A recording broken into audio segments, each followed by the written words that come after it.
Box office దగ్గర career మొదలు పెట్టడం పర్వాలేదనిపించే సినిమాలతో మొదలు పెట్టిన మెగా ప్రిన్స్ వరుణ్ తేజ్ ఫిదా నుండి మంచి జోరు చూపించి బ్యాక్ టు బ్యాక్ హిట్స్ ను సొంతం చేసుకున్నాడు.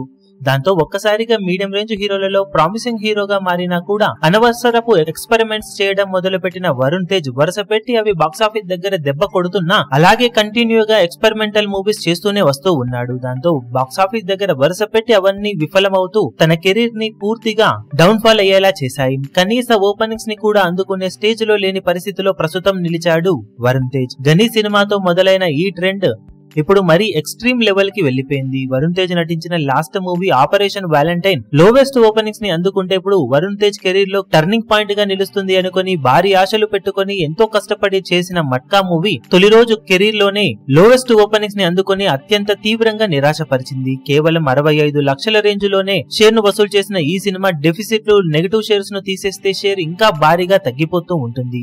ఓవరాల్ గా రీసెంట్ టైమ్ లో తన కెరీర్ లోనే లోవెస్ట్ ఓపెనింగ్స్ ని మట్కా మూవీతో దక్కించుకున్నాడు వరుణ్ తేజ్.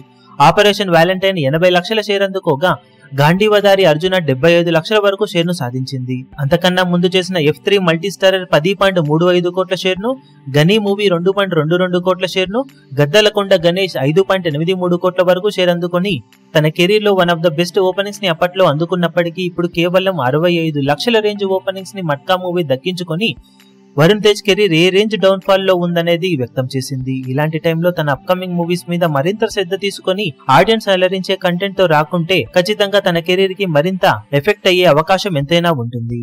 ఈ వీడియో మీకు నచ్చినట్లయితే లైక్ చేయండి, షేర్ చేయండి, ఛానల్ ను సబ్స్క్రైబ్ చేయడం మాత్రం మరవకండి. ఏ చిన్న అప్డేట్ ను మిస్ అవ్వకూడదు అనుకుంటే బెల్ ఐకాన్ ను ప్రెస్ చేయండి.